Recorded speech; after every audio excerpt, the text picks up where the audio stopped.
CBD de férias. Vamos aproveitar aí nosso tempo. Começando aí, que bom, já tivemos aí um café gostoso, tempo aí de conversar. Vamos orar agora, pedir para que Deus dirija esse tempo e nos dê o aproveitamento que Ele tem para nós. Amém? Ore comigo. Senhor, que coisa boa estamos na Tua casa nessa manhã e nós agradecemos por tudo que o Senhor já nos permitiu aqui fazer e fazer no nome de Jesus. Muito obrigado, Senhor Deus. Nós te agradecemos porque o Senhor nos deu um ótimo primeiro semestre, estamos aqui para começar mais a CBD de férias. E abençoe, Senhor Deus, desde já nós queremos colocar diante do Senhor esses domingos que vêm aí. Hoje, os demais, abençoe a minha vida, abençoe a vida do Rafa, abençoe tudo aquilo que a gente vai cobrir, dialogar aqui juntos. Nosso objetivo, Senhor Deus, é ouvirmos a Tua voz, percebemos, ó Pai, coisas que são tão importantes para a nossa caminhada. E que a Tua direção suprema esteja sobre nós, que o Teu Espírito prepare todo o caminho daquilo que o Senhor quer nos acrescentar. É assim que nós oramos e te pedimos de coração, no nome de Jesus, Pai. Amém. Gente, é isso. Nós concluímos o primeiro semestre, passou rápido, passou ligeiro, né? Concluímos aí um tempo aí de EBD. E a gente fez aí um cursão, né, com abertura, encerramento, pensando muita coisa boa referente a discipulado. E hoje, agora a gente começa oficialmente mais um semestre, e é um semestre do qual a gente começa com o EBD de férias, né? A gente começou o primeiro semestre com uma EBD de férias, lá em janeiro, e hoje a gente começa, e certamente a gente tem coisas boas aí para aproveitar e para enfim, ser edificado, acrescentado pelo Senhor, tá? E aí o nosso tema desse mês aqui, dessa EBD é distintivos batistas, né? E é esse o nosso assunto, esse o nosso papo. E cá estamos nós hoje. Nós viemos aqui para uma aula, né? Para um culto, para um tempo de igreja, numa igreja. A nossa igreja é uma igreja. Moriá. E antes do Moriá tem o? Moriã. Antes do Moriá tem o Batista, né? Viemos para uma igreja batista. E aí, se alguém na nossa semana para, gente, e aí, tá, ou você, né? Pode ser, você é crente. Antigamente falava assim, você é dos crentes, né? Era um negócio assim, você é dos crentes. A gente hoje às vezes adota, né? Cristão, a gente fala evangélico. Aí geralmente vem a segunda pergunta, mas de qual igreja que você é? E aí a gente responde que nós somos da igreja batista, né?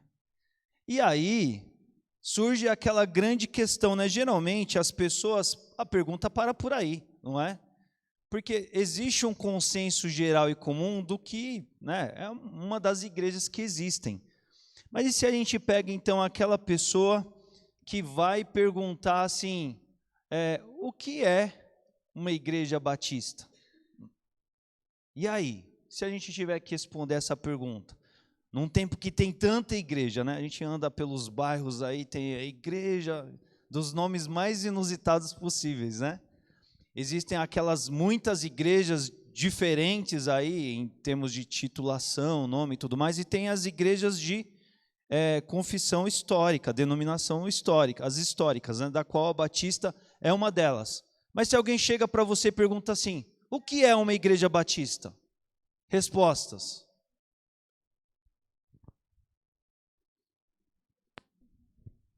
A gente tem um microfone aí, acho que é pela falta de microfone que ninguém ainda respondeu, né? Ou não? Pergunta difícil, Rose? Aí, ó, temos ali mãos levantadas. A irmã Celestina, a irmã gosta de participar bastante, eu vou convidar a irmã para vir bem mais pertinho aqui do microfone, porque aí a irmã senta na última cadeira, a gente não escuta. Vai consultar o Google, Pastor, vai colar na EBD, evangélica? Rose. Colar na aula da EBD, Rose. Pastor, instituição evangélica, não é igreja batista? Sim, geralmente, boa parte de nós, diante de uma pergunta, quando a gente não tem uma resposta para uma pergunta difícil, a gente dá um drible, né? Uma igreja, uma das que tem aí, né? Não tem problema, gente. A nossa resenha aqui esse mês é meio que isso, entender o que tem a ver esse universo do ser batista, do que faz parte disso, não é? Porque, assim, a igreja batista, ela é igual, por exemplo, quais são igrejas que a gente chama igrejas históricas, além da batista? Católica, presbiteriana, assembleia, outras mais? Luterana. Essa não. Hã? É Brasil para Cristo.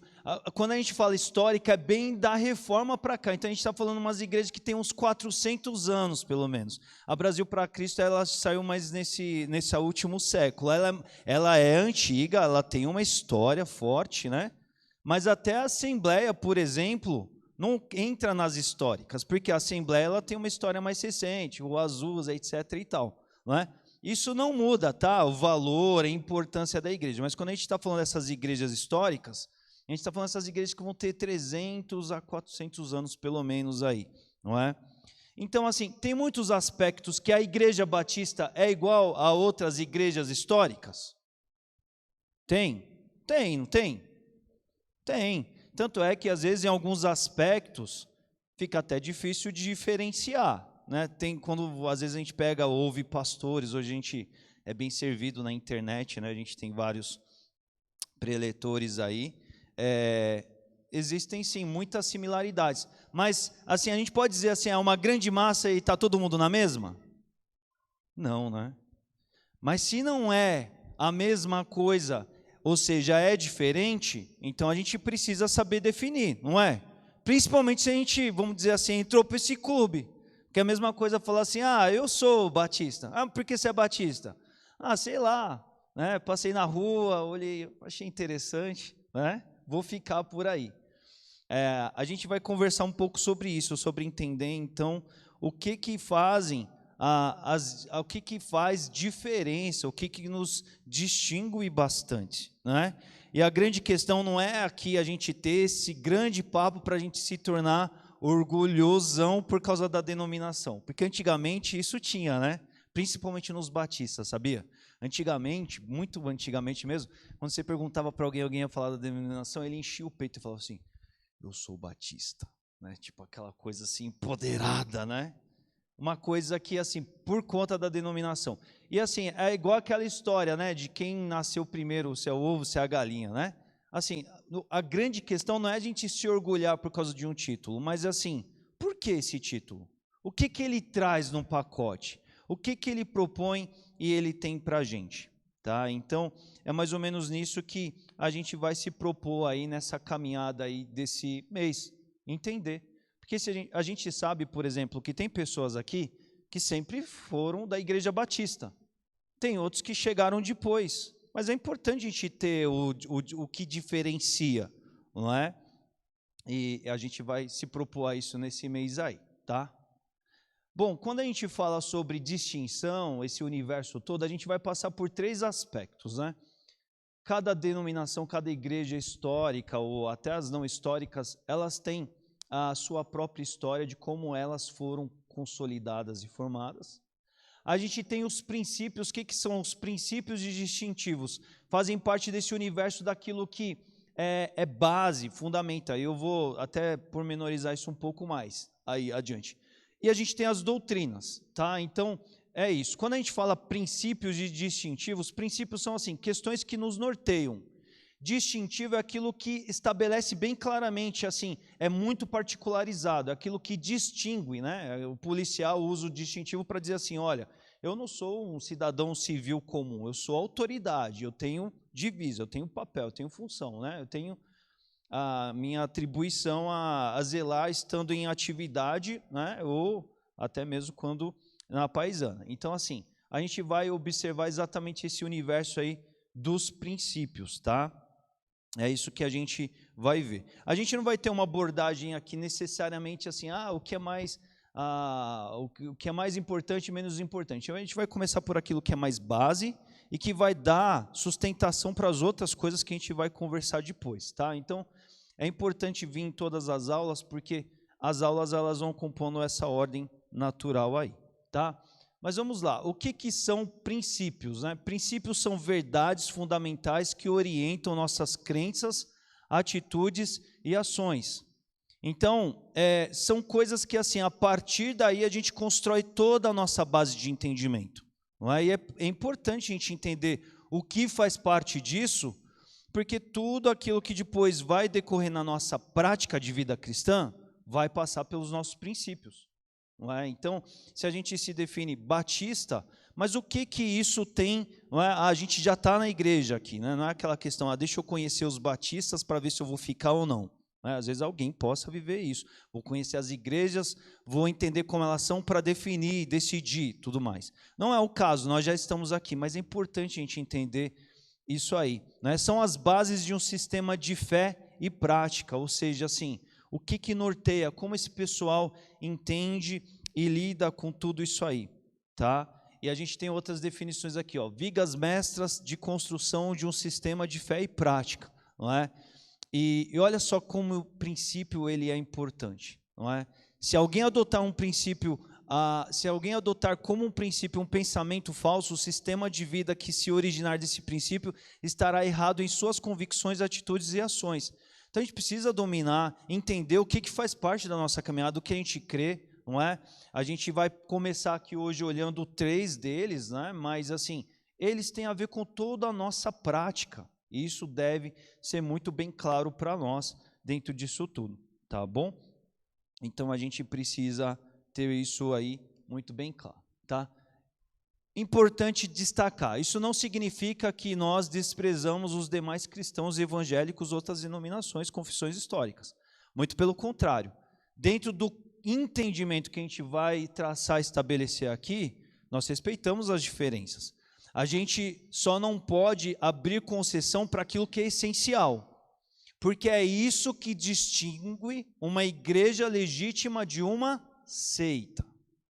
A seita é aquela que pegou um caminho ali diferente, engatou a quinta e foi embora. E aí não dá. Ela esbarrou em coisas das quais, assim, são, não vou dizer essa palavra que não existe, imexíveis, não se mexe nelas, né? Não vou dizer disso, né? Não se mexe. Então tem coisas que elas são indispensáveis, mas elas são ali, ó, inegociáveis, mas tem outras que é uma questão de interpretação, uma questão de alguns foram para cá, alguns foram para lá. E aí, a partir daí, tudo caminhou, né? Então, a gente precisa entender isso. Você vai ter a teologia, ao longo dos anos, dos séculos, ela variou muito, tem muita coisa. Mas o que é a teologia? A teologia, por exemplo, é um campo de estudo, ela é uma ciência. Ela não é uma fonte autoritativa. E nem tem como ser, porque ela se diverge, se distingue em tantos ramos que não seria conciliável, tá? Então, é importante a gente pensar isso. Então, quando a gente fala sobre ter uma denominação, ter uma identificação, tem a ver com ser um grupo distinto, com as suas próprias crenças e práticas diferenciadas, e à medida que a gente entende que a nossa crença se harmoniza plenamente com os ensinamentos bíblicos. Isso aqui tem muito a ver com a essência de ser batista, não é? Porque a igreja batista, historicamente, eu vou comentar isso daqui a pouco, é aquela igreja que vai para a Bíblia e é ali que a coisa acontece. Então, assim, a gente fala que é princípio batista, mas o tempo todo a gente está olhando com exclusividade, focado, delimitado na Bíblia. A história dos batistas tem a ver com isso. Infelizmente está se perdendo. Infelizmente está se comprometendo, né? Antigamente a gente ouvia, isso era muito bem claro, muito bem destacado aí para qualquer um, tá? Então é importante a gente destacar isso aí, para que a gente entenda que a gente não está aqui querendo dizer que quem é melhor, quem é certo, quem é errado, essas coisas do tipo. Mas, olha, eu estou aqui, estabeleci aqui o que faz parte, o que essa igreja pensa, o que faz parte do entendimento dela, tá? Então, é por aí que a gente vai olhar esses princípios, tá bem? Vamos lá. Primeiro princípio, olha, a animação saiu errada ali. Baseados na revelação de Deus no Novo Testamento. Tá, recapitulando aí, acabei de dizer, mas assim, princípios batistas, né? A essência da igreja batista é essa de olhar para a Bíblia, Novo Testamento, para tirar a base e conclusão sobre tudo aquilo que a gente ensina e fala na igreja. Vocês vão se lembrar, muitas vezes eu estou ensinando e a gente fala assim, olha, isso aqui segundo os apóstolos, segundo o que Paulo disse, segundo o que a gente vai encontrar no Novo Testamento, os evangelhos, a gente está sempre transitando nisso aí. Por quê? Porque isso é Bíblia. Isso é a realidade condizente ao nosso momento na história da redenção, que é o quê? Novo Testamento, nova aliança. É isso aí. Por que isso é importante? Porque e a gente vai ver sobre isso aí, né? Mas os desvios começam quando vem aquilo que veio depois da Bíblia. Aí começa e não tem fim essa resenha, entendeu? Então a gente precisa entender isso faz muito parte aí sobre todo o aspecto de ser batista, tá? Gente, primeiro princípio, tá? Alguns estudiosos desse assunto, desse tema, nem incluem isso aqui, porque isso aqui é meio que um pressuposto óbvio, vamos dizer assim. Alguns incluem, alguns não, mas a gente vai colocar aqui, tá? É esse princípio sobre o senhorio de Cristo. O que implica em dizer isso? Olha, implica em dizer que Jesus, né, Cristo, ele é a referência, ele reina, ele tem poder e exige dos crentes amor, obediência aos mandamentos, dedicação ao seu serviço e fidelidade absoluta. Ou seja, ele é rei. A gente cantou aqui nessa manhã, né? Tudo aos seus pés, pois és rei sobre nós. Então tem a ver com essa expressão de Jesus ser Senhor. Isso tem a ver com todas as esferas da vida do cristão. Elas devem estar subordinadas ao Senhor Jesus. E todos os batistas, né, por essência, por princípio, vão entender, vão caminhar nessa linha de reconhecer e aceitar o senhorio de Jesus sobre todos os seres humanos.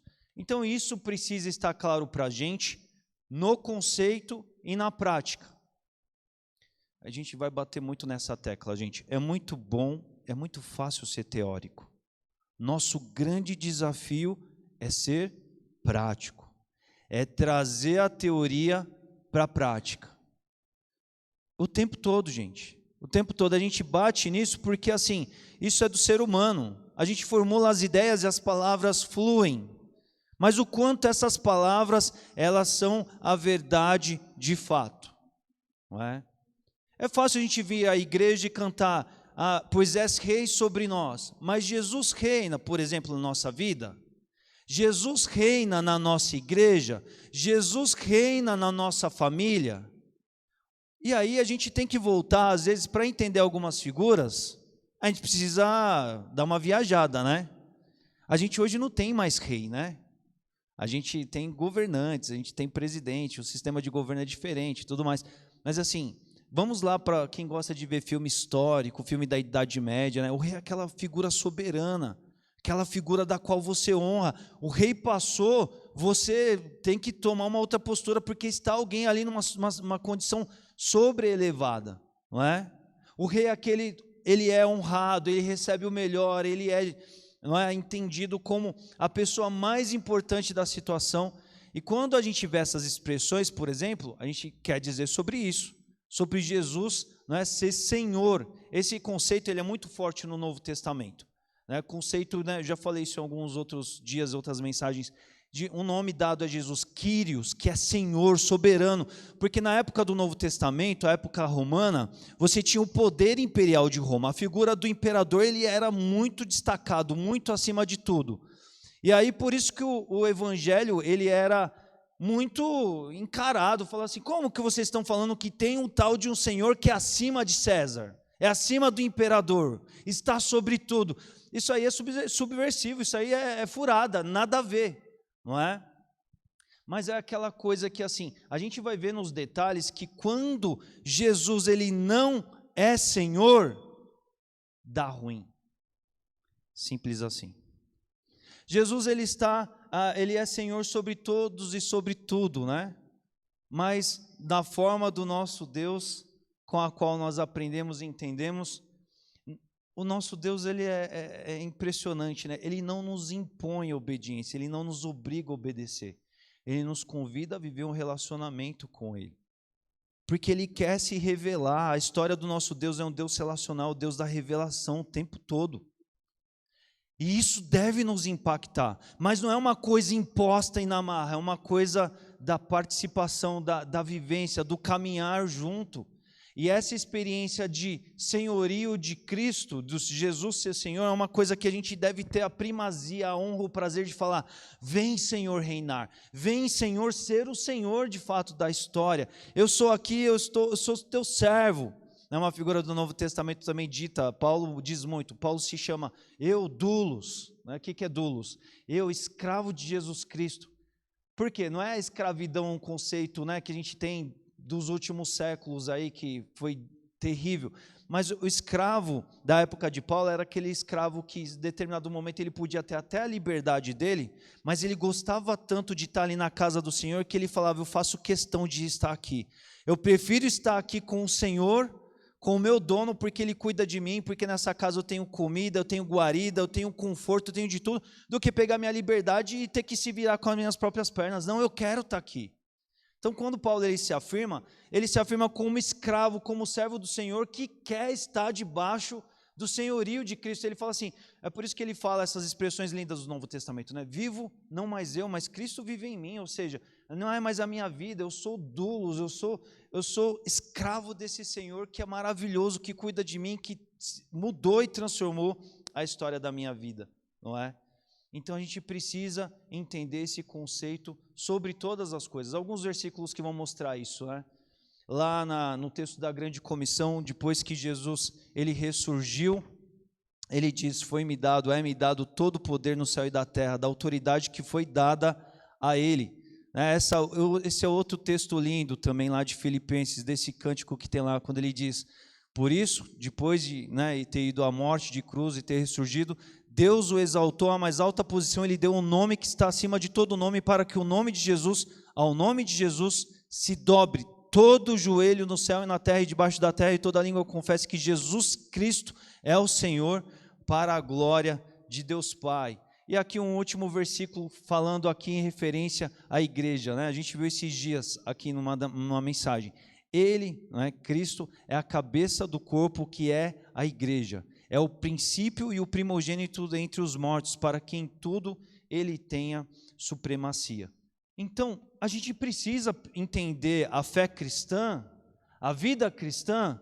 Tudo começa assim, é o senhorio de Jesus, ele é o princípio, ele é o primogênito, ele é o plano de Deus, é o mudar da história, a reconfiguração de tudo. E tudo deve começar em Jesus. Ah, pastor, isso é óbvio, passa para outra.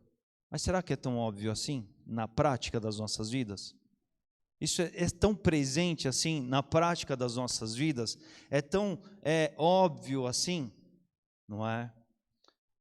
E aí, gente, eu quero destacar algumas coisas aqui que vão mostrar essa situação. Nós devemos enxergar e buscar, sim, essa submissão total ao senhorio de Jesus em todo momento. E quando este senhorio não acontece, como eu disse, dá ruim. Quando este senhorio não acontece na igreja, problemas acontecem. Perceba só nessa ideia. Problemas na igreja acontecem como reflexo da falta de submissão ao senhorio de Cristo. Concordam? Olha como isso dói na gente. Alguém aqui já uma vez viu ou percebeu assim uma igreja tendo problema? Alguém já passou por isso? Às vezes alguém, vai que alguém, todo mundo já viu, não já? Aliás, a gente até brinca, Esse dia a irmã Elisa brincou comigo ali na porta, falou assim, quando você chega na igreja, o problema chegou, porque você chegou ali, Porque a gente tem essa natureza complicada. Ou seja, toda igreja tem problema. Só que, o que a gente acabou de refletir? Jesus, ele vai falar assim, tá ali uma igreja minha, deixa eu dar uns problemas para ele. Jesus é assim? Jesus tem isso para nós? Então, gente, se a gente está enxergando igrejas, não estou pegando assim, olha nós, os piores do mundo. Estou falando genericamente aqui, porque a gente conversa com um crente de outra igreja, ele está contando os problemas da igreja dele. A gente está lá lembrando de uma igreja que a gente passou, a gente está lembrando dos problemas que a gente viveu lá.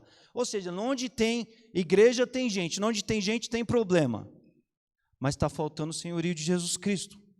Simples assim, porque se cada crente entender Jesus é o Senhor e eu vou me submeter a esse rei, se ele de fato estiver nessa posição de ser respeitado, de ser honrado, de ser obedecido, de ser acatado, Concorda comigo que a maior tendência é assim, você vai caminhar para um caminho dos problemas se diminuírem.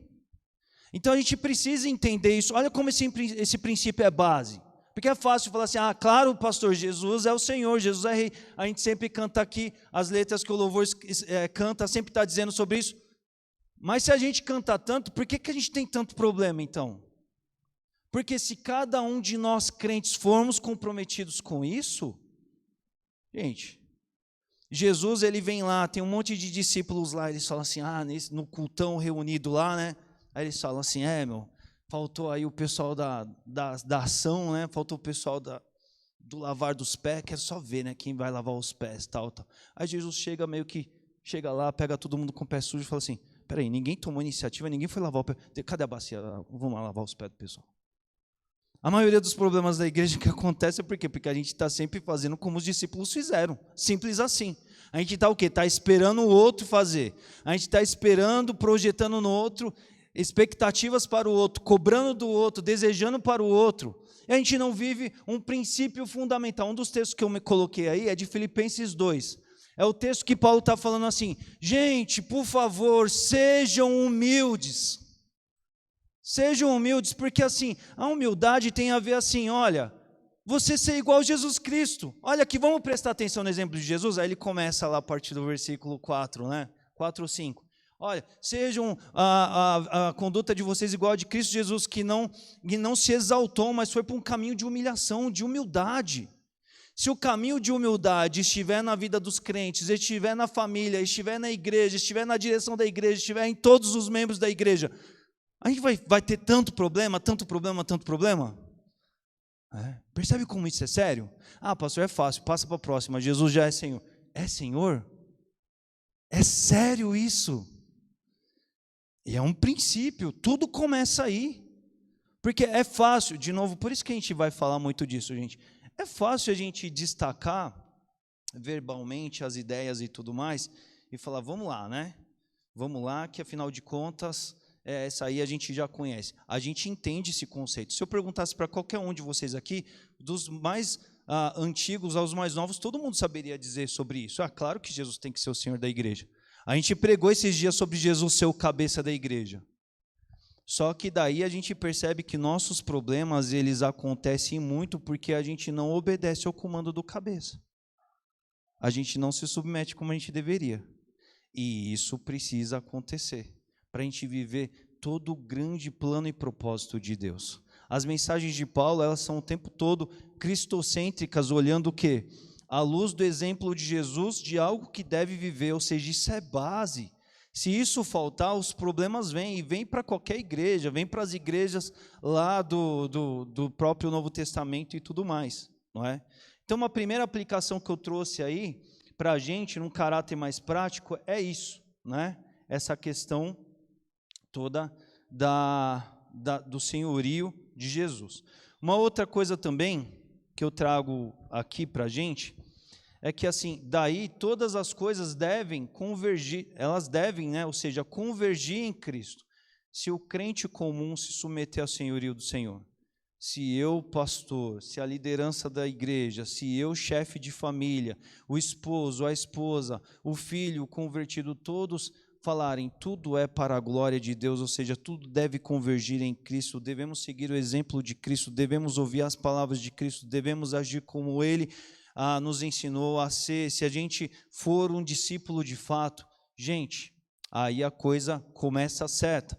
Um outro fator também nisso que eu chamo a atenção aqui, é esse que a gente vai ver agora, não é? Texto lá de Efésios vai nos dizer assim, Deus nos revelou o mistério da sua vontade de acordo com o seu bom propósito que Ele estabeleceu em Cristo. Isto é, de fazer convergir nele todas as coisas celestiais ou terrenas na dispensação da plenitude dos tempos, ou seja, esse caminho único de tudo acontecer. Uma outra aplicação prática aqui. Quando a gente fala sobre senhorio de Cristo, a gente está falando assim, tem só um nome que importa e nenhum outro mais. O nome, é um nome, ou seja, está definido, é o nome, não são os nomes, não é plural, é singular. O nome da evidência. E a gente precisa se dedicar a isso. Por quê? Porque o ser humano, ama uma evidência. Ele gosta de crescer na história. E todas as vezes em que o nome do Senhor não é respeitado com a primazia, com a dedicação do qual se deve ser respeitado, vai dar problema de novo, não é? Porque a gente viu um dia desses ainda, né? O nome pelo qual a gente vive e busca todas as coisas, é o nome do Senhor Jesus. Perceba que todas as igrejas em que vão caminhando e aí surgem nomes fortes em evidência, o nome começa a crescer. Gente, é fatal, vai dar errado. Vai dar problema. Por quê? Porque nenhum outro nome há no qual tudo deve ser sustentado, tudo deve ser orientado, deve ser organizado. E qualquer homem, por mais comprometido que seja, nunca deve ter essa primazia, essa visibilidade que se deve haver. Por quê? Começa a haver uma coisa chamada idolatria. Quando a gente está falando sobre o senhorio de Cristo, a gente está falando assim, contra o derrubar de toda idolatria. E às vezes a gente fala assim, é fácil a gente até pensar assim, legal, o senhorio de Cristo, o nome da evidência. Não, mas nós estamos numa igreja batista, na igreja batista não tem esse problema, porque a gente não tem aqui nenhum apóstolo, a gente não tem nenhum figurão da expressão aí, nenhum bambambam, então estamos resolvidos. Não, é errado. Antigo Testamento lá, não lembro agora exatamente, acho que em Jeremias, ele vai contar o processo com o qual um ídolo ele é forjado. Aí ele diz assim, aí vai lá o artesão, aí ele pega um pedaço de madeira, aí ele pega vamos dizer assim, o formão dele, aí ele vai entalhando, aí ele vai dando forma àquilo, aí ele vai esculpindo aquilo de um material bruto começa a tomar uma forma, aí daqui a pouco ele vai tomar outros passos, tudo mais. A idolatria, ela começa com pequenas ações, quando qualquer nome, qualquer um dos outros nomes que não o nome de Jesus, começa a ter muito destaque, muita visibilidade, muita menção, muita projeção para a qual ele não deve ter. Isso não significa que a gente não possa ter referências, isso não significa que a gente não possa elogiar pessoas, isso não significa que a gente não possa respeitar pessoas, mas a gente precisa andar muito consciente o tempo todo sobre esse Senhor. Jesus Cristo é o Senhor, e até no prisma do reino de Deus, tudo que acontece por meio de pessoas é glória a Deus, porque eu estou em meio a tudo isso do que você está fazendo, eu estou procurando, porque eu sei que tem a ver com Jesus, não tem a ver com você. O microfone está chegando ali, né? Tudo isso tem a ver com o quê? Tem a ver com, eu sei que não é dele, não é dela, mas é Jesus que promove dessas coisas, é a capacitação do Espírito que promove essas coisas. Então a gente precisa ficar muito atento a isso, porque de pequenos passos, idolatrias surgem quando qualquer outro nome que não de Jesus começam a crescer e ganhar visibilidade. Vai lá, Judácio. Acho que é ponto passivo aí de que o senhorio de Cristo precisa predominar. Estou com o texto de Efésios 4, verso 3, que diz assim: façamos todo o esforço para conservar pelo vínculo da paz. Verso 4. Há um só corpo, um só espírito, assim como a esperança, a qual vocês foram chamados, é uma só. 5. Há um só Senhor, uma só fé, um só batismo. 6. Um só Deus e Pai de todos, que é sobre todos, por meio de todos e em todos.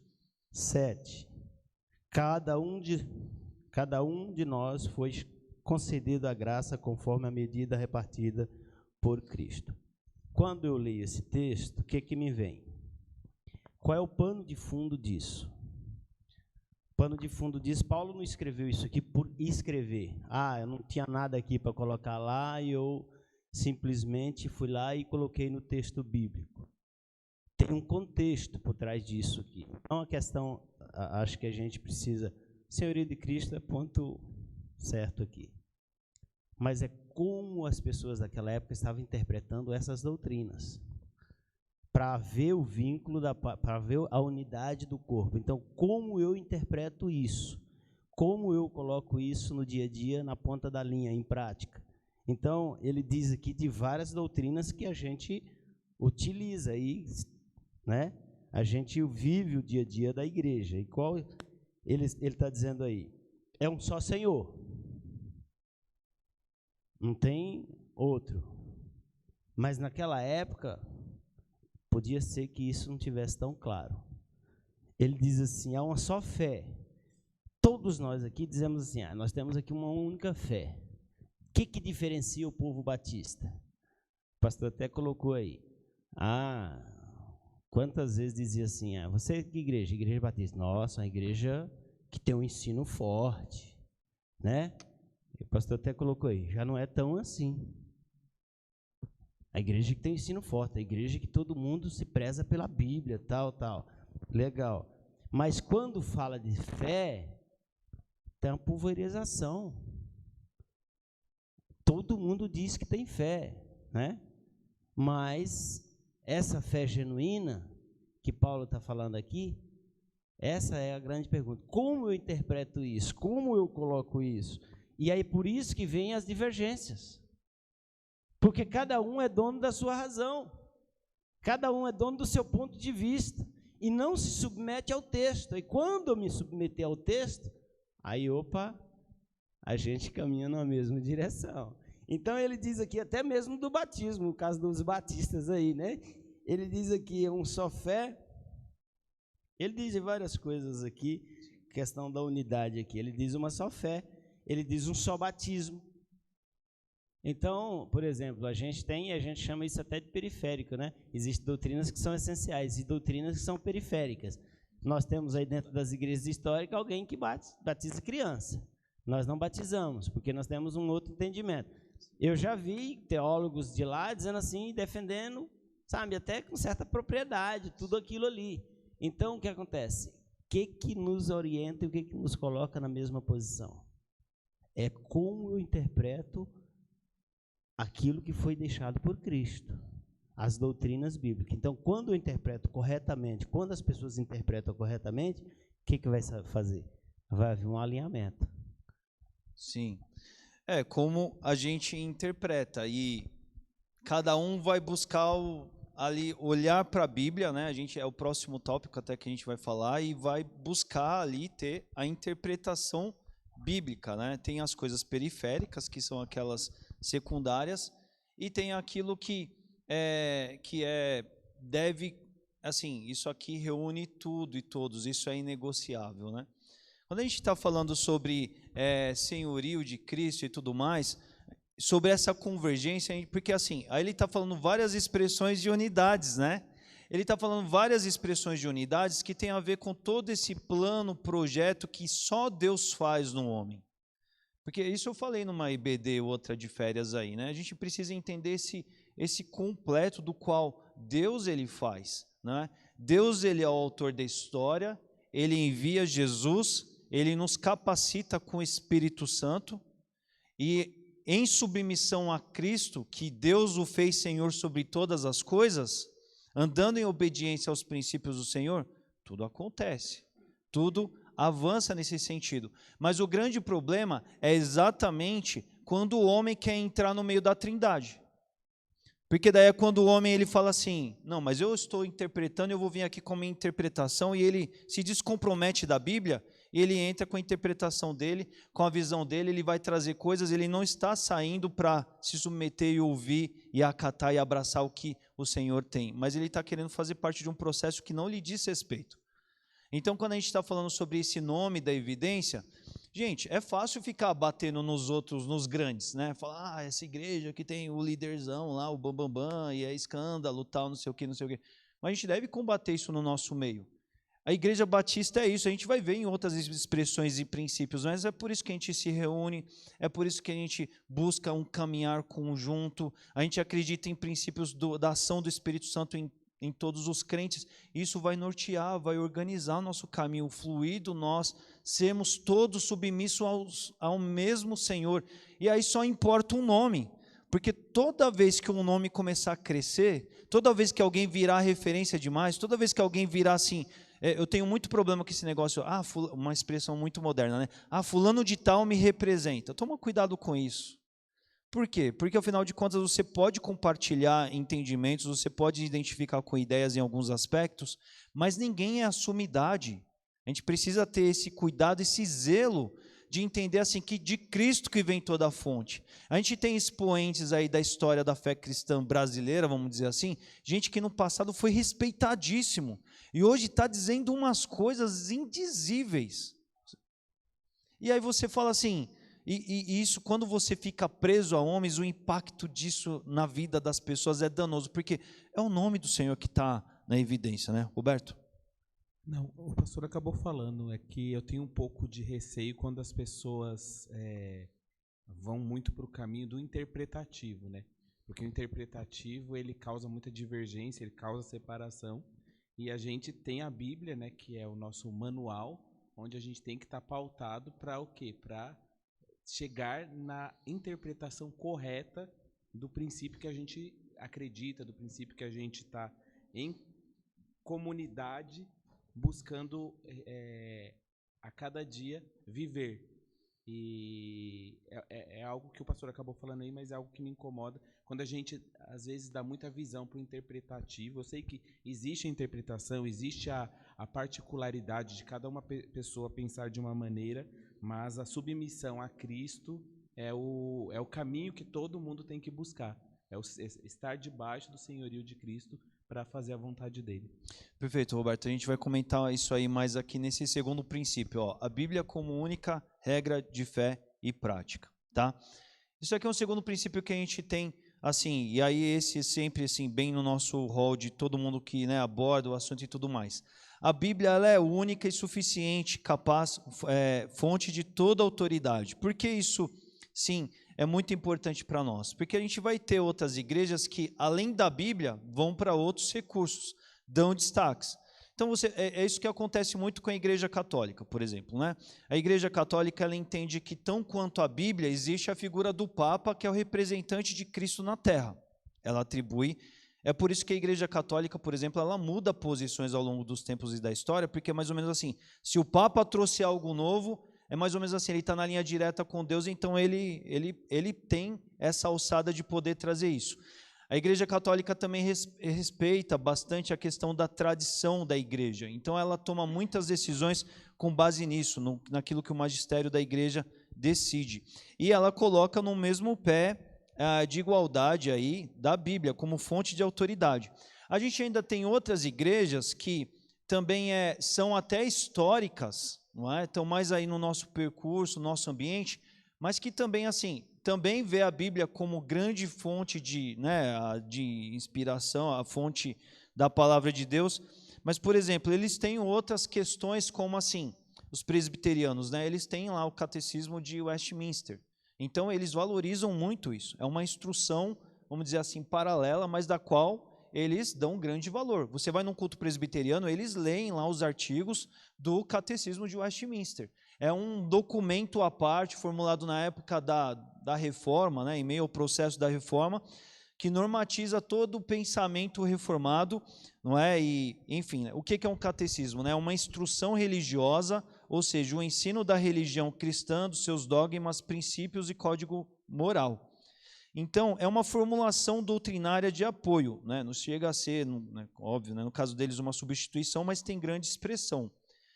Mas, e aí isso nos distingue bastante. Os batistas, eles são aqueles que dizem assim, Bíblia, ponto final. Os batistas, eles são tão definidos nisso que, assim, por exemplo, existe a Convenção Batista Brasileira, que é a Convenção das Igrejas Batistas. Existe uma confissão de fé, uma declaração de fé da Convenção Batista Brasileira. Mas, por exemplo, tem muita igreja batista que pode optar por não acatar aquela confissão, por exemplo.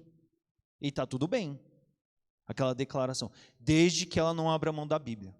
Porque o princípio batista é mais ou menos o seguinte, é a Bíblia, domine a Bíblia, conheça a Bíblia.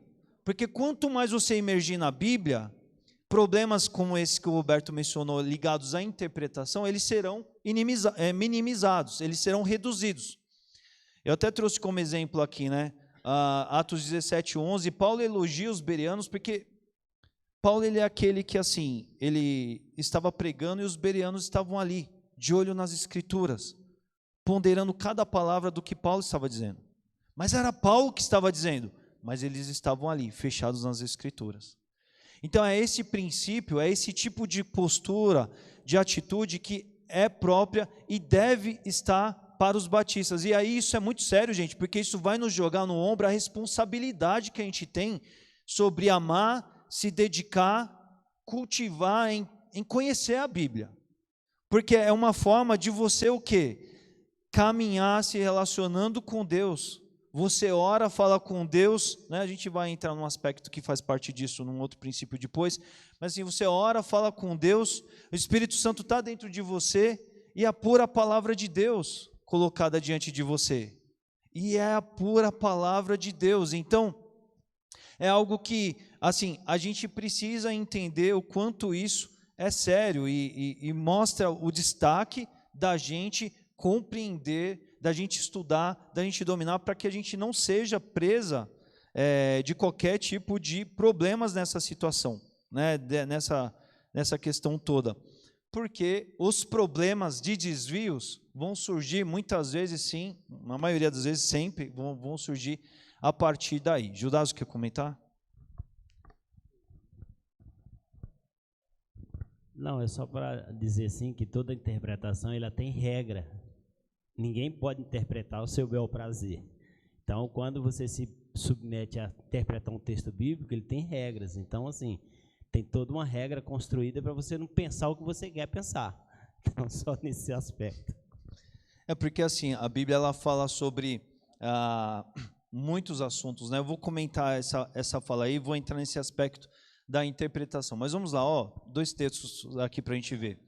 Bem conhecidos, né? Toda escritura é inspirada por Deus e útil para o ensino, para a repreensão, para a correção e para a instrução na justiça, para que o homem de Deus seja apto e plenamente preparado para toda boa obra. Ou seja, um preparo que vem por meio da palavra de Deus. Mas aí ele fala, a escritura ela é inspirada por Deus. A gente deve se lembrar isso.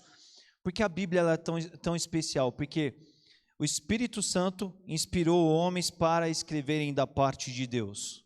E o Espírito Santo ilumina os crentes para lerem a palavra de Deus. E em meio ao processo também de interpretarem a palavra de Deus, entenderem a mensagem de Deus. A Bíblia ela vai trazer muitos assuntos complexos, mas ela não se contradiz. E isso mostra para a gente a importância da gente dominar, da gente conhecer, da gente se dedicar a ela. Porque a profecia nunca foi produzida por vontade de homem algum, mas homens santos de Deus falaram inspirados pelo Espírito Santo. Então, isso nos caracteriza muito, não é? A Bíblia ela é especial por quê? Porque ela é a revelação de Deus dada pelo Espírito Santo, né, a homens inspirados, e da qual, por meio do processo da fé, a gente recebe a iluminação do Espírito para entender a palavra de Deus, não é? É um processo de fé do qual a gente precisa estar submetido ao Senhor Jesus, né? Precisa estar ali quebrantado diante do Espírito para entender, sim, o que a Bíblia ela tem a nos fazer crescer, a nos evoluir, a nos amadurecer em todos os aspectos. Gente, esse sinal aí só para... Tá correto, tá correto. Braço a torcer aqui, tá correto. Tá bom? Mas o que é importante a gente pensar nisso aqui, tá?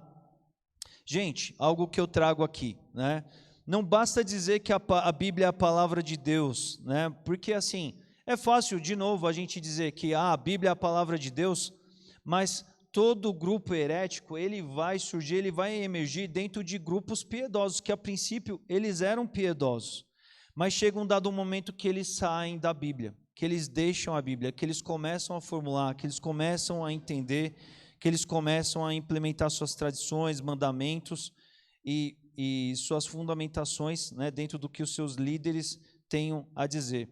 Algo que, né, o pastor Exaltino Gomes, ele comenta nesse sentido, é bem interessante. Ele fala assim, por mais santo que um pastor seja, ele não pode ser a autoridade final para a igreja, e se discordar da Bíblia, ele está errado.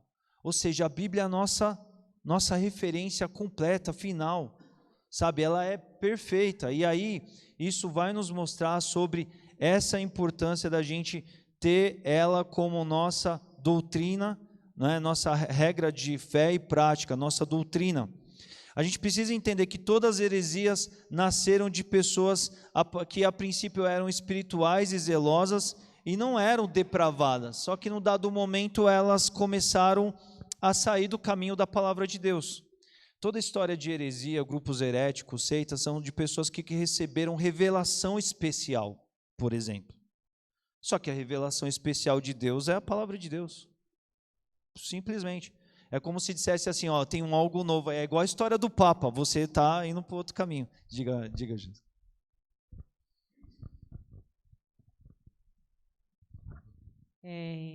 Como falando sobre heresias e sobre essas particularidades que cada um diz que tem sua revelação que Deus falou, eu gostaria de citar uma que eu já fiz parte, né? E conheço. A Cristã do Brasil é uma bênção, eu gosto muito, mas eu frequentei e não me aceitaram lá porque eu tinha que batizar novamente. E como o Gildásio falou, que é um só Deus, uma só fé e um só batismo. Então, isso para mim é uma heresia, porque se eu já aceitei Jesus no meu coração, há tempos atrás, há 27 anos atrás, eu já fui batizada na Batista. E às vezes eu frequentei porque minha família é da congregação cristã. Então, se eu fui ali convidada pela minha família e fiquei por uns 2 anos ali congregando, né, gostava, por que eu iria batizar novamente?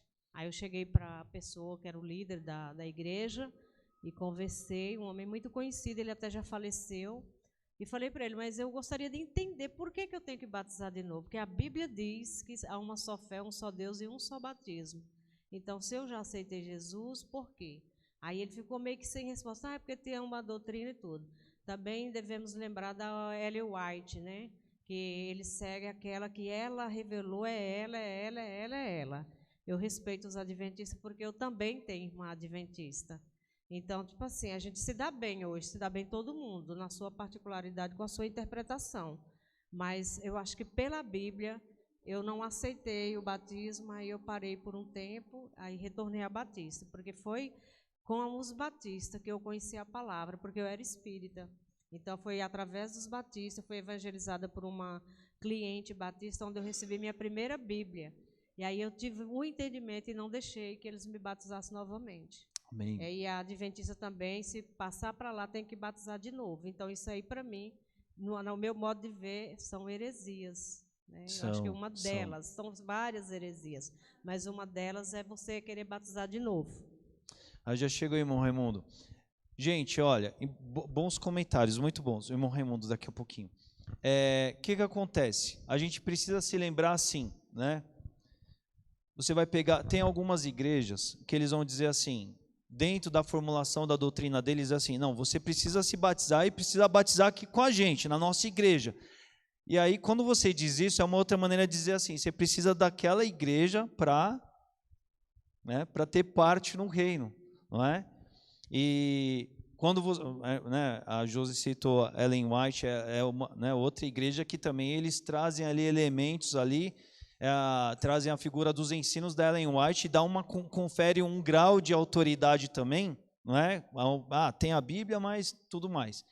E começa a virar os ruídos, não é? Então, assim, a gente precisa pensar exatamente o que acontece. Não, é a Bíblia. O que a Bíblia diz? Se você recebeu a Jesus Cristo no seu coração, o batismo ele simboliza exatamente isso, a tua profissão pública de fé de algo que aconteceu, por que ser rebatizado? Então não é porque assim, porque na Batista eles fazem assim, não, é porque a Bíblia diz assim. Se em algum momento a Batista deixasse de dizer isso, a gente ficaria com a Bíblia, a gente deixaria de ser batista, porque a Bíblia diz isso. Esse é um princípio batista, de assim, a gente está fechado com a palavra de Deus, não é? Então, isso mostra o quanto isso é sério e assim, a gente precisa entender, muitas vezes, pessoas, tem nessas igrejas gente piedosa, gente do Senhor, tem.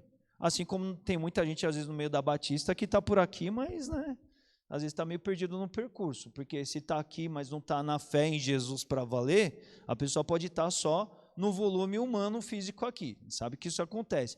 Então tem gente piedosa lá? Tem, porque às vezes a gente que não se aprofundou no conhecimento, porque faz parte do conhecimento da verdade que liberta, o quê? Exatamente, né, vir a esse conhecimento que faz questionar para a consciência. A gente vai falar melhor disso depois, né? Mas que isso dá substância para aquilo que a gente crê e crê por convicção. A gente está num tempo muito de liquidez no nosso tempo, em que assim, você não precisa ter tantas certezas, tanta solidez. Não, mas andar na verdade é um caminho de convicções, é um caminho de marcos, é um caminho de passos sólidos, e a gente não pode perder isso de vista, né? Irmão Raimundo. Eu não vou falar da Adventista, né, que eu fiquei 1 ano lá, né, e Deus me trouxe para Batista. E o meu bem-vindo aqui para o pastor aqui foi, se você estiver dentro da Bíblia, eu estou contigo, né? Eu acho que esse versículo aqui, Gálatas 1, do 10 ao 11, eu acho que fecha bem, né? Com bastante coisa que nós falamos aqui, né? Que se diz assim: porventura procuro eu agradar o favor dos homens ou de Deus? Ou procuro agradar o homem? Se agradasse ainda o homem, não seria servo de Cristo. Faço vós, porém, saber, irmãos, que o evangelho por mim anunciado não é segundo o homem, porque eu não recebi nem aprendi de homem algum, mas mim diante revelação de Jesus Cristo. Então a gente tem que ter muito cuidado de a gente falar assim, Jesus nos chamou para quê? Como Pedro diz, somos seguidor de Cristo. Mas quando fala seguidor de Cristo, como falou, seguidor de Cristo, escravo de Cristo, como foi falado, é seguir, não só obedecer os passos, fazer aquilo que ele fazia. Então é muito perigoso, porque todos nós caímos nisso aí. Às vezes a gente peraí, né? Eu venho aqui, profecio que eu sou o seguidor de Cristo. Será que eu estou andando conforme Cristo está me ensinando? Como foi dito aqui, o manual de nosso é esse aqui. Então nós não somos servos de homem. Como foi dito aí, tem pastores muito sábios, que a gente tem que falar aquilo que é verdade, mas jamais nós podemos endeusar, né? Endeusar um pastor, jamais, porque jamais. de uma certa forma está sendo um ídolo. Você está fazendo aquele pastor um ídolo. Sim, Né? e é muito comum. Cantores, né? Que sejam cantores gospel, que não seja, que as pessoas endeusam. Não podemos fazer isso aí. Se nós temos um pouco de conhecimento da palavra, é isso aí. E sobre os batistas, a gente é bem-vindo, sim, a gente vê muito. Por onde eu tenho passado, em algumas igrejas que eu tenho visitado, os batistas são um pessoal bíblico, né? Eu falei, se nós somos seguidores de Cristo, nós temos que se alimentar da palavra, né? E a gente não é bíblico porque a gente é batista. A gente é bíblico se a gente se dedicar à Bíblia. É bíblico. É o nosso grande se desafio. Se for obediente àquilo que foi chamado. Sim. Porque se hoje, não for obediente àquilo que foi chamado, não vai ser. Porque hoje em dia tem muita gente que, assim, a pessoa ela só quer viver um cristianismo assim. Ela ouve muitos louvores, ela vê muitas mensagens, ela vê muitas orações, ela vê muita igreja, mas não lê nada da Bíblia. Concluindo aqui o que eu vou falar, eu já fui falar de Jesus para pessoas que ele fala assim, mas eu conheço a Bíblia. Eu falo, o diabo também conhecia a Bíblia. Conhecer a Bíblia e ser obediente a ela, não boa lembrança, boa lembrança. Né? Então, eu estou falando é verdade, da família, né? E o que o irmão falou... ficou 8 meses preso, só alimentando a Bíblia. Mas eu conheço a Bíblia, falar de Bíblia para mim. Não estou falando de Bíblia para você. Estou falando para você ser seguidor de Cristo, para você obedecer a Bíblia. Porque conhecer ela e não obedecer é igual a fé. Eu tenho fé. Aí eu oro, faço oração 24 horas orando. Mas você tem que saber se a sua oração é eficaz ou não. Se não for... Olha que coisa importante que o irmão Raimundo colocou, então, né? Então, isso a gente tem que ter muito... O evangélico, por isso que eu falava evangélico. A pessoa fala, eu sou crente. Você tem que ser seguidores. Sim. Porque crente, a pessoa... Tem gente que não entende o que é a palavra crente. Eu posso acreditar na Índia, uma força da Índia, acredita numa vaca. Sim, então, pois é. Então, mas olha que legal que o irmão Raimundo disse, né? Até o diabo conhece bem a palavra de Deus, né? Isso faz muita importância. A gente precisa ser bíblico. Mas assim, ser bíblico não é simplesmente ler a Bíblia. Ser bíblico não é simplesmente assim andar com a Bíblia debaixo do braço. Mas ser bíblico é o quê? é entender a Bíblia e usar corretamente a Bíblia, porque Satanás foi querer tentar Jesus com a palavra, mas usando a palavra distorcidamente. E é o que a gente mais vê, gente. Então, assim, é muito problema. Tem muita gente que é assim, olha, a Bíblia é chave, né? Ah, se a pessoa mandou um versículo bíblico, opa, a palavra de Deus chegou ali. Vamos, aí o que foi dito, pá, beleza, fechou. Não, calma. O que está sendo dito?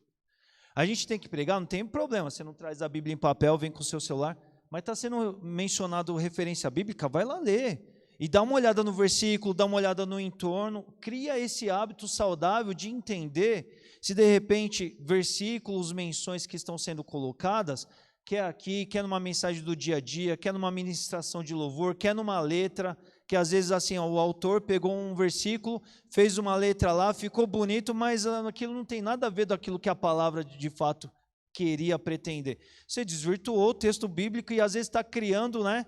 Não é uma coisa boba não, você está criando fake news da pesada, coisa que não tem nada a ver com o reino de Deus, né?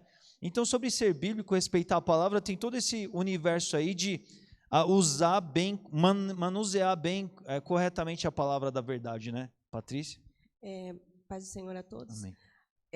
Muitas discussões assim me fizeram refletir nessa manhã. A questão de quando Paulo fala determinados assuntos e determinadas pautas referente a ser o verdadeiro cristão, me bota muito em referência a questão histórica daquele período. Que hoje também nós temos as mesmas questões históricas. Então, é como a palavra de Deus ela permanece. Se a gente se apegar muito à questão da história daquele Império Romano que estava massacrando e queimando cristãos, hoje a gente consegue perceber as mesmas coisas acontecendo hoje, não da forma física, mas da forma espiritual mesmo. Outro ponto de vista, complementando o que o irmão Raimundo fala, o meu termômetro é isso. O que Cristo faria agora? Se eu conheço a palavra de Deus e eu faço essa pergunta, essa reflexão, em toda ação que eu for ter na minha vida, eu vou ter a luz vinda de Deus, entendeu? Eu não vou ter a luz vinda do homem em si, porque o que Cristo faria agora? Como ele agiria? Como ele falaria? Como ele me vestiria? Será que ele passaria muito tempo ocioso, perdendo em determinadas situações, ou ele estaria fazendo outra coisa diferenciada? É isso. Manual é a Bíblia, conhecimento. Conhecer a verdade libertará. Entendeu? E viver a verdade de Cristo. E a gente tem que ter esse reflexo de não ter uma fé instantânea de só escutar ou alguém só orar por nós. Passividade. Né? Passividade. Muito bom. É isso aí. Gente, a gente vai encerrar aqui o nosso tempo, tá? O último princípio aqui, ele fecha nos dois aí do que a gente viu, né? Isso aí a gente viu já. Autoridade final. Origem da igreja em Cristo, né? A igreja ela foi fundada a partir de Jesus Cristo, naquele texto que Jesus diz isso, né? Sobre a afirmação de Pedro, né? Jesus como o Cristo de Deus, a igreja ela foi estabelecida e o inferno não prevaleceria sobre ela. E isso é algo bem legal. Tem esse outro texto que diz assim: a igreja que nós que somos edificados sobre o fundamento dos apóstolos, profetas, tendo Jesus Cristo como pedra angular. Ou seja, ele faz essa referência àquele texto, né? A pedra angular, e daí que fundamento dos apóstolos e tudo mais, no qual todo edifício é ajustado e cresce e torna-se santuário santo no Senhor. Neles vocês estão sendo edificados para se tornarem morada de Deus por seu Espírito. Então, assim, a gente vê no fundamento daquilo que nós recebemos da palavra de Deus em Cristo, por meio dos ensinos dos apóstolos, não é? O irmão Raimundo citou Gálatas 1 aí, falando do que Paulo recebeu do próprio Senhor Jesus. Nisso consolida a nossa fé, não é? E, enfim, que estabelece Jesus como o Senhor supremo sobre tudo e todos, a Bíblia como fonte autoritativa exclusiva. Isso mostra a importância da gente estar centrado na palavra, e sobre a origem da igreja em Cristo, né? Ele como nosso fundamento e pedra angular. Então é importante, gente, a gente pensar nessas coisas. A gente vai ver outras coisas, outros princípios que têm a ver com eles, mas tudo isso tem a ver com a nossa prática de vida. E aqui são coisas que às vezes a gente fala assim: pastor, mas tantas vezes a gente fala sobre isso, a gente revê sobre isso, mas a importância é da gente concretizar isso no nosso dia a dia de vida cristã, né? Praticar a palavra, amar a palavra, se dedicar à palavra, conferir a palavra, checar a palavra quando o outro está ensinando, estabelecer Jesus como o centro da nossa caminhada e senhorio sobre tudo. E nisso tudo, quanto mais a gente transpirar desses princípios, né, de uma igreja, de uma vida cristã que vem a partir de Jesus e tudo acontece, a gente vai viver um cristianismo sadio, né? Então não deixem de vir no próximo domingo, a gente continua, a gente vai ver outros princípios, mas esses são base, mas eles mostram muito sobre como nossa vida e caminhada deve ser. Amém? Vamos ficar em pé? Voltar? Aqui? Vamos orar, agradecer a Deus, tem mais coisa, a partir desses a gente vai desenvolver outros e a gente vai também interagindo conforme com esses aqui, na medida que a gente for aos novos, tá bom? Vamos agradecer a Deus por esse tempo. Obrigado, Senhor, mais uma vez nós te agradecemos por esse tempo que o Senhor nos deu. E, Senhor, ajude-nos como povo seu. Ajude a gente de fato, Senhor Deus, a se render a Jesus de verdade, continuamente, o tempo todo.